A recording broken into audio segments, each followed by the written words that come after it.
হুঙ্কার বারবার আসছে, মমতা বন্দ্যোপাধ্যায় যেখান থেকেই দাঁড়ান না কেন তাঁকে হারাবেন বিরোধী দলনেতা শুভেন্দু অধিকারী।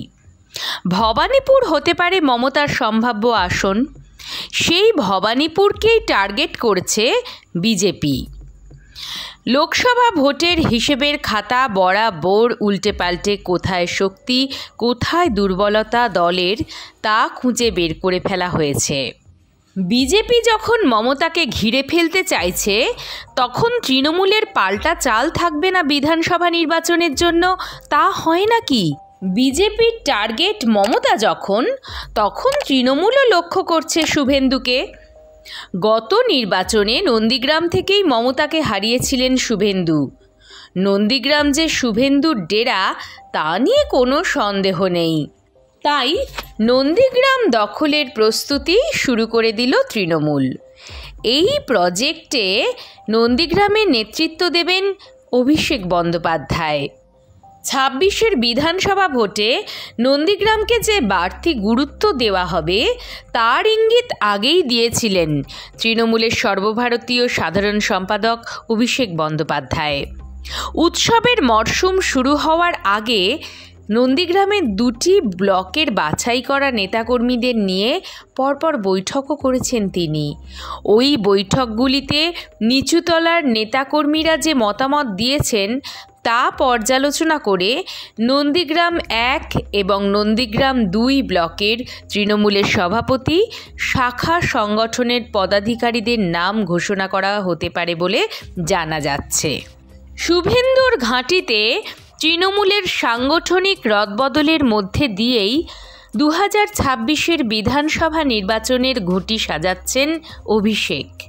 গত 25শে সেপ্টেম্বর পূর্ব মেদিনীপুর জেলার ব্লক টাউন স্তরে দলীয় সভাপতি সহ সভাপতি শাখা সংগঠনের নেতৃত্বের নাম ঘোষিত হলেও নন্দীগ্রামের 2টি ব্লকের রদবদল করা হয়নি। তৃণমূলের তমলুক সাংগঠনিক জেলার রদবদল করার আগে স্থানীয় নেতৃত্বকে নিয়ে বৈঠক করেছিলেন অভিষেক। সেখানে তিনি ইঙ্গিত দিয়েছিলেন নন্দীগ্রাম নিয়ে পৃথক বৈঠক করবেন। নন্দীগ্রামের জন্য কি পরিকল্পনা অভিষেকের? নন্দীগ্রামের বাছাই করা নেতাকর্মীদের একসঙ্গে না ডেকে ছোট ছোট দলে ভাগ করে বৈঠক করেছেন অভিষেক। অনেকগুলি ইতিমধ্যেই হয়ে গিয়েছে। প্রত্যেকটি অঞ্চলে কি কি সাংগঠনিক সমস্যা রয়েছে তা শুনেছেন, কোথায় ফাঁকফোকর সমন্বয়ের অভাব রয়েছে তাও জেনেছেন। রাজ্যের আর কোনো বিধানসভা কেন্দ্রের সংগঠন গোছানোর জন্য এতটা মরিয়া অভিষেককে দেখা যায়নি। তৃণমূলের সর্বোচ্চ নেতৃত্বের দৃঢ় বিশ্বাস 2021-এর নির্বাচনে নন্দীগ্রামে দলের কোনো নেতা নিজেদের দায়িত্ব ঠিকঠাক পালন করলে ফলাফল হতো অন্য। 2024-এর লোকসভা ভোটের বিশ্লেষণ তৃণমূল নেতৃত্ব করেছে। সর্বোচ্চ নেতৃত্বের পর্যবেক্ষণ, দেবাংশু ভট্টাচার্য হেভিওয়েট প্রার্থী না হওয়া সত্ত্বেও বিজেপির প্রার্থী প্রাক্তন বিচারপতি অভিজিৎ গঙ্গোপাধ্যায় লিড পেয়েছিলেন। নন্দীগ্রাম থেকে তৃণমূলের প্রাপ্ত ভোট মাত্র 8200। শতাংশের নিরিখে জোড়াফুল পেয়েছে প্রায় 46%, পদ্মফুল পেয়েছে 49%, সামান্য বেশি ভোট। তমলুক লোকসভার সিপিআইএম প্রার্থী সায়ন বন্দ্যোপাধ্যায় পেয়েছিলেন 7574টি ভোট, যা মোট ভোটের প্রায় 3.5%। 2021-এ মমতা বন্দ্যোপাধ্যায়ের প্রাপ্ত ভোট ছিল 47.64%।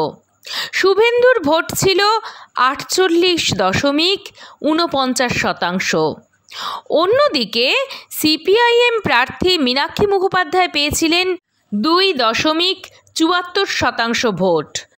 তৃণমূল মনে করছে 2026-এর নির্বাচনে নির্দিষ্ট রণকৌশল নিয়ে এগোলে নন্দীগ্রামের রংবদল অসম্ভব নয়। তাই এই বিধানসভার নিচুতলার নেতাকর্মীদের নিয়ে অভিষেক পরপর বৈঠক করেছেন।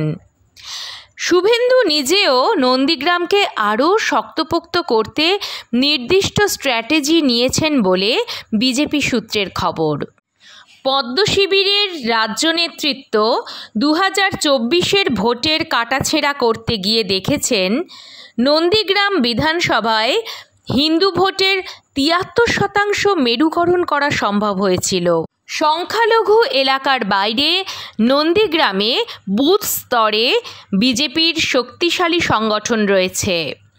শুভেন্দু যদি নন্দীগ্রামে 75%-এর বেশি মেরুকরণ করতে পারেন তাহলে পদ্মফুল মার্জিন বাড়িয়ে জয়ী হবে বলে বিজেপি নেতৃত্ব মনে করছেন। নন্দীগ্রাম দখলের লড়াইয়ে সিপিআইএমের ঝুলিতে থাকা 6 থেকে 7 হাজার ভোট অন্যতম ফ্যাক্টর হিসেবে দেখছে তৃণমূল ও বিজেপি। এই ভোট যদি কোনো ফুলের দিকে সুইং করে তা নিয়ে বাংলার রাজনীতিতে কিন্তু আগ্রহের শেষ নেই।